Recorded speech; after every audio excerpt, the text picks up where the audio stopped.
What is up, everybody? This is Dan Rock 08 here with another video. Last time it was uncensored, which was bad show. But you were expecting that to be bad. I mean, it's uncensored, and most uncensors were garbage. Especially 95 and 96 and 99 uncensored was no different. But this time around, we're at WrestleMania 15, the grandest stage of them all, where superstars turn into legends. So this is a showcase of the Immortals, right? You think it'd be a good show, especially off the heels of last year's epic, revolutionizing WrestleMania 14. But this time around, it couldn't be further from the truth. This WrestleMania is one of the worst of all time. Bottom 3 in my opinion. Only 11 and 2 are worse than this. Keep that in mind. So 4, 5, 9, 13, 16, all better. All better. So let's get to the raging climax. Yeah, raging climax. I'll tell you this. When this show was climaxing, which was about probably towards the end, you were definitely raging because this show sucked ass. And it all starts off with a immediate core, at best, hardcore championship match between Hardcore Holly, Al Snow, and Billy Gunn for the hardcore title. Hardcore Holly retains. In this match, I mean, it was just a cluster, really. There was a table involved. I think there was some chairs.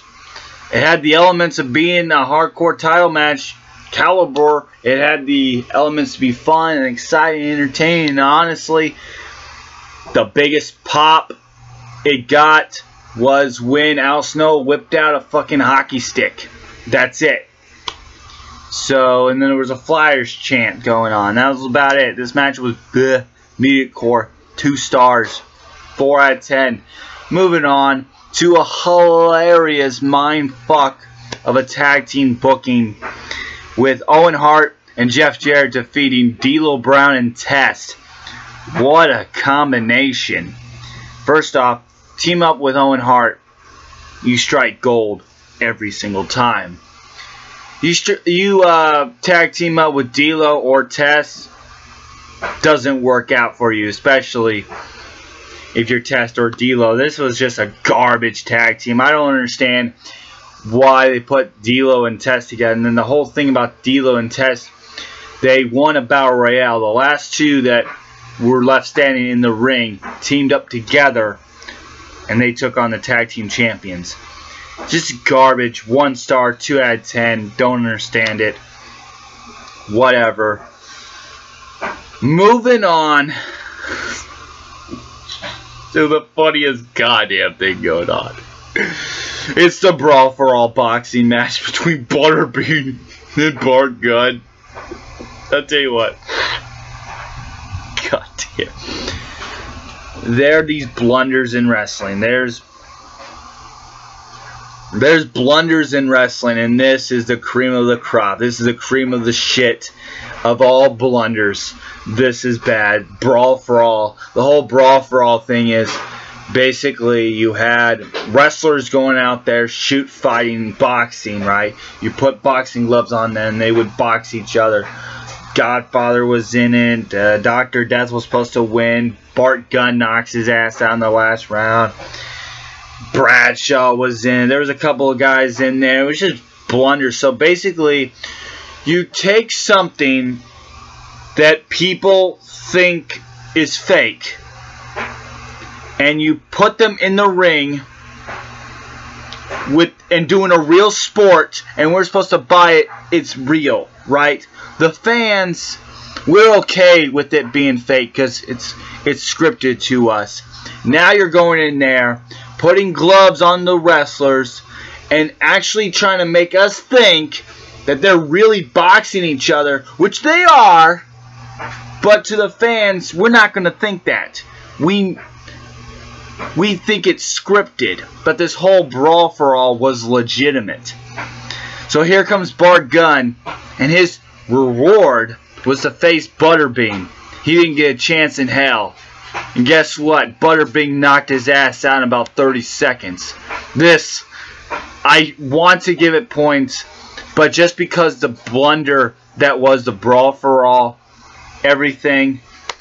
A dud. 0. I wanted to give it extra points just because it's funny as shit, but it's such of a blunder. You can't give it extra points. So I give it a dud. Why? It's just funny as shit, though. Hilarious. Moving on to Mankind versus Paul Wight, the Big Show. This was just atrocious. This was really bad. Ends in a disqualification. Paul Wight gets himself DQ'd. And Mankind pulls out a DQ victory. This was just garbage. Choke slams him through a chair. And that's how he gets disqualified. But if I remember correctly, I think Mankind used the steps on the Big Show one time during the match. And of course, Michael Cole always botches it, calling it a steel chair, steel stairs. See, I almost botched right there. It's so common. Steel stairs. When he said steel stairs, he meant to say steel chairs. See, I'm fucking up too. Jeez, I got Michael Cole syndrome here. Anyways, it was just stupid. They didn't call it the DQ before, but they call it DQ here. Just mind fuckness. Right here, 1 star. No, not even a 1 star. Half of a star. 1 out of 10 is what I meant. Garbage. Moving on to a fatal 4-way match between the Intercontinental title between Road Dogg. He takes on Val Venis, Kane, Shamrock, and Goldust, and just a cluster, really. And like the hardcore, just another cluster. Went about 10 minutes. Just very forgotten Intercontinental title match. I give it 2 1/4 of a star, 4.5 out of 10. Just, it's there, it's fine, but just nothing to really talk about. You know, just the where Road Dogg retains. Oh boy, oh my god, and it just gets worse and worse and worse. Because we get the Women's Championship match between Sable and Tori. And it's one of the worst matches in WrestleMania history. Sable pulls out the victory in just a goddamn terrible match. Moving on to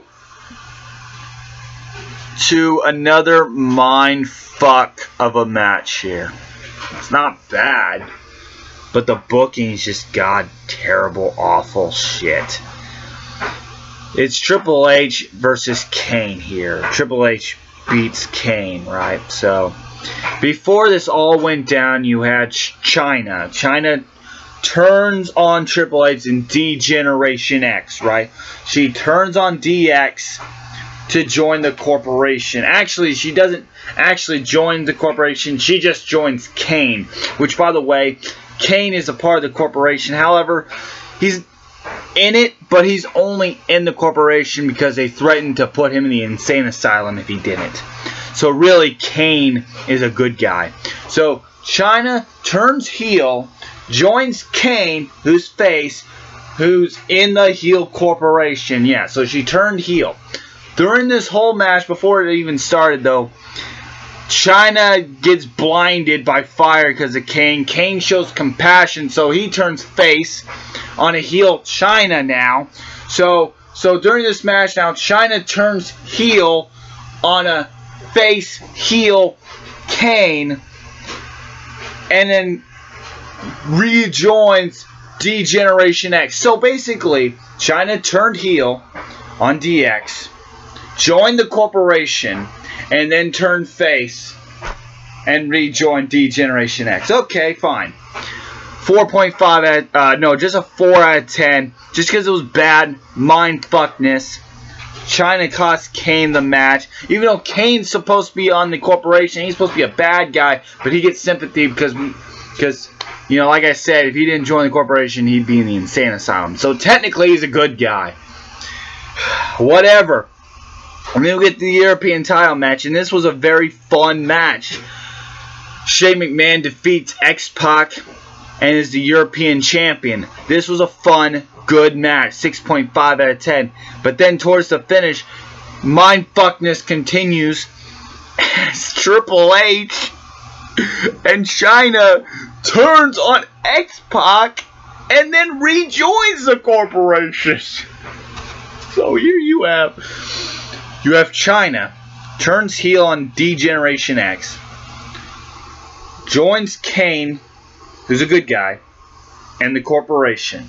Then she turns on the corporation, rejoins D-Generation X, and then turns on DX again and joins the corporation. So she, just in a matter of a month here, turned heel, face, heel. And then Triple H turns on DX and joins the corporation any fucking way. So what was the point? What was the point of China turning on DX the first go around? Fucking stupid. Mine fucking tarded. Can we end this? Can we end this fuckness? No. It just gets worse. It gets even worse. Because it's a Hell in a Cell match coming up between Undertaker and the Big Bossman. This is the worst Hell in a Cell match of all fucking time. Zero. I'm not even... So basically this is heel versus heel here. Oh, by the way, this is the Attitude Era, so, you know, in the Attitude Era, it's all shades of gray. He's no longer good guy versus bad guy. Fuck that. Ministry versus Corporation. I don't understand why it's a Hell in a Cell match. Fuck. Everything has to have a stipulation for no fucking reason at all. Why couldn't it just be Undertaker versus Bossman, just a normal match? No, you have to put in a Hell in a Cell match. This is work. This is god trash. You know, there's bad, and then there's super bad, and then there's shit. And this is the cream of the shit. I have to say, this Hell in a Cell match is the worst Hell in a Cell match of all time. And it is until I see another match that's worse than this in 1999.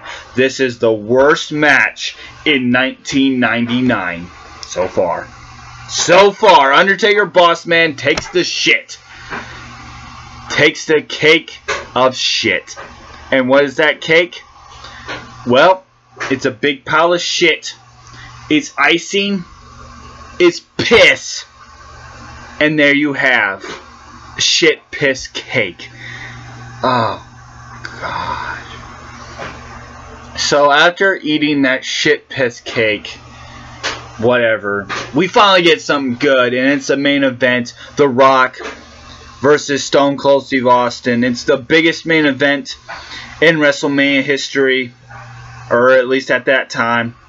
Steve Austin becomes the third-time WWE champion, defeats The Rock.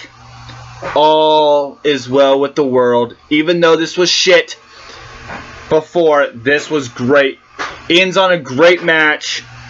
I give it an 8 out of 10. Just a little too attitude-y for me, though. Their match at Backlash coming up is even better, though. An 8 out of 10, though. So overall, this WrestleMania was just garbage. The Brawl for All is hilarious blunder shit. You got a stupid tag team title match, a clusterfuck of a clusterfuck of a match between Mankind and Big Show, and then you get the garbage piece of shit Hell in a Cell match, mindfuckness between Triple H and Kane, a mediocre hardcore title match, a forgotten IC belt match, a stupid tag team title match, a horrifying garbage of a women's title match, and a great world title match. All in all, what do I give WrestleMania 15? I give it a 3 out of 10. It's just garbage, garbage. Check out the world title match. It saves it from being the absolute worst WrestleMania of all time. Without it, it's still shit. It's the third worst WrestleMania of all time, people. Mindfuckness all over. Coming up next on the WCW side of things, we finally get something good in 1999, and that is Spring Stampede. I'm going to skip over the edge in respect of Owen Hart. I'm going to skip over the edge. And for WWF side of things, catch you next time with the King of the Ring, another garbage ass show. Doesn't get better for the WWF, but it does get better for WCW for Spring Stampede. Catch you next time. Bye bye.